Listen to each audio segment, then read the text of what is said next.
परमेश्वर आप सभी को बचाने आया है, आपका जीवन बदलने आया है, आपको पाप से बचाने के लिए आया है, नाश में जाने से बचाने के लिए आया है। वचन में बताया ना कि सांपों के समान बुद्धिमान बनना है और कबूतरों के समान भोले बनना है। तो आपको नम्र होकर रहना है, कभी घमंड नहीं करना अपने ऊपर। सभी को जय मसीह की। तो मेरे प्रिय मसीह लोग, आज हम फिर से परमेश्वर का नया वचन लेकर आए हैं आप सभी के बीच में। तो इस वीडियो को आप पूरा एंड तक देखिएगा, क्योंकि आज के वचन में हम आपको बताने वाले हैं आने वाला संकट। इस पवित्र बाइबल में हमारे हाथ में पवित्र बाइबल है, तो इसमें वचन में लिखा हुआ है आने वाला संकट। तो यही हम आपको बताने वाले हैं इस वचन में कि जीवन में कैसे संकट आते हैं, कैसे विपत्ति आते हैं, परमेश्वर कैसे आपको बताता है कैसे रहने के लिए। तो वीडियो के एंड तक देखिएगा, तभी आप समझ पाओगे कि आपके जीवन में कैसे संकट आता है, आपको कैसे रहना है। पसंद आएगा वीडियो तो एक लाइक कर देना और कमेंट में आमीन जरूर लिखना। अगर आप हमारे चैनल पर पहली बार आए हैं तो हमारे एक्टिव परमेश्वर चैनल को भी सब्सक्राइब जरूर कर लेना, ताकि जब भी हम परमेश्वर का वचन लेकर आएँ तो सबसे पहले आप उसको देखें। तो चलिए आगे हम वीडियो करते हैं स्टार्ट। तो मेरे प्रिय मसीह भाइयों एवं बहनों, अगर आप परमेश्वर को मानते हो, विश्वास करते हो, तो ये वचन आपके लिए बहुत ही ज़रूरी है कि परमेश्वर आपके जीवन के बारे में क्या कहता है, आपके ऊपर संकट कैसे आता है, आपको कैसे रहना है। तो हम आपको बताने जा रहे हैं इस वचन में। तो ये वचन है मत्ती में, यानी कि पृष्ठ संख्या ये 16 है। यहाँ पे लिखा हुआ है आने वाला संकट। तो परमेश्वर इसमें क्या कहता है आप ध्यान से सुनिएगा, हम आपको वचन के द्वारा बताने जा रहे हैं।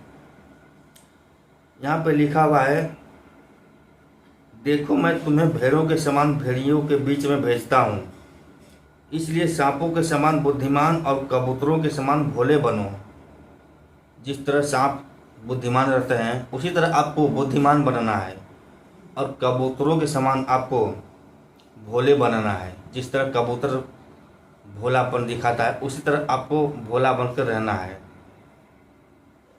परंतु लोगों से सावधान रहो, क्योंकि वे तुम्हें महासभाओं में सौंपेंगे और अपनी पंचायतों में तुम्हें कोड़े मारेंगे।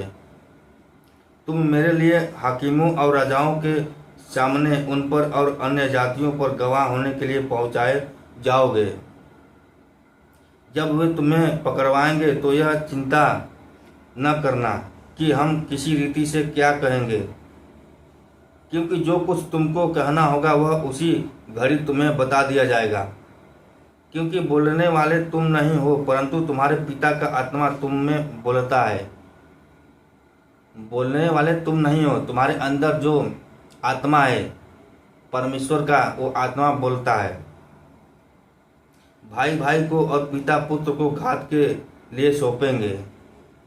भाई भाई को और पिता पुत्र को घात के लिए सौंपेंगे और बच्चे माता पिता के विरोध में उठकर उन्हें मरवा डालेंगे। यहाँ पे लिखा हुआ है, बच्चे माता पिता के विरोध में उठकर उन्हें मरवा डालेंगे।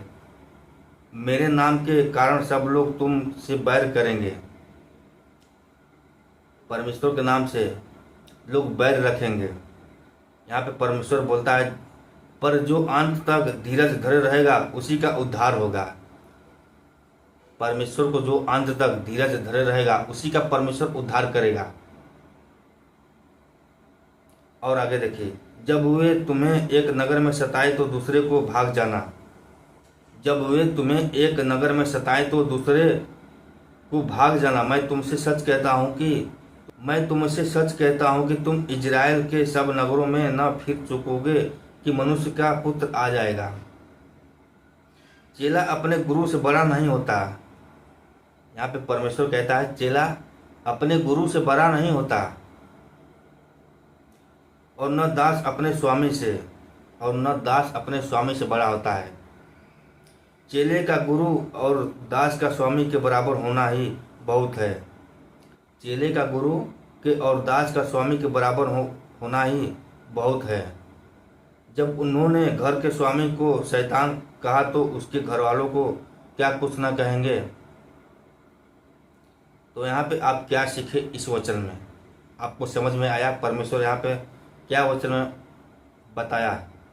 इसमें हम क्या आपको बताए? आपको समझ में आया इस वचन में? यहाँ पे परमेश्वर कहता है कि आपको आपके ऊपर कितना बड़ा संकट आ जाए, कितना बड़ा विपत्ति आ जाए, लेकिन धीरज रखना है, विश्वास बनाकर रहना परमेश्वर के ऊपर, आपको छोड़ना नहीं है। यही कारण है लोग कि परमेश्वर को मानते हैं लेकिन दिल से नहीं मानते, वो विश्वासघात करने लगते हैं, अंधविश्वास हो जाते हैं।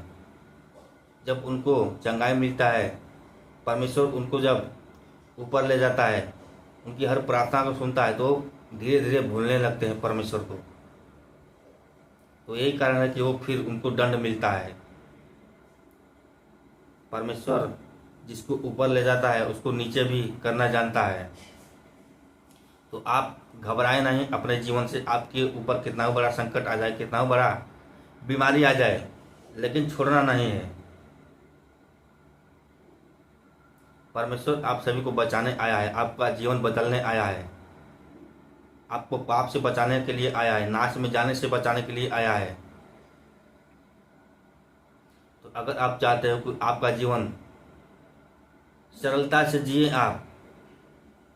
आपके ऊपर कोई संकट ना आए, कोई बीमारी ना आए, तो आपको धीरज बनाकर रखना है, विश्वास बनाकर रखना है, तभी आप आगे बढ़ पाओगे। आप परमेश्वर आपको ब्लेसिंग देगा, आपको चंगाई देगा, आपको कुछ भी कमी नहीं होने देगा जीवन में। बस आपको विश्वास बनाकर रखना है। यहाँ पे मैंने आपको वचन में बताया ना कि सांपों के समान बुद्धिमान बनना है और कबूतरों के समान भोले बनना है। तो आपको नम्र होकर रहना है, कभी घमंड नहीं करना अपने ऊपर, बुद्धिमान बनो, लेकिन अपने अंदर छल कपट नहीं रखना है। निस्वार्थ होकर प्रार्थना करो परमेश्वर से, परमेश्वर आपकी प्रार्थना को जरूर सुनेगा, आपको सब कुछ देगा समय से। धीरज रखोगे तब, विश्वास रखोगे तब। तो यही था आज के वचन में जो कि मैंने आपको बताया। आपको संकट से नहीं डरना है, कितना बड़ा आपके ऊपर विपत्ति आ जाए, डरना नहीं है, प्रार्थना करना है आपको परमेश्वर से। तो चलिए बस आज के लिए इतना ही। अगर हमारा वचन आपको अच्छा लगा हो तो वीडियो को लाइक जरूर कर देना। चलिए मिलते हैं फिर अगले दिन कोई परमेश्वर का नया वचन लेकर, तब तक के लिए सभी को जय मसीह की।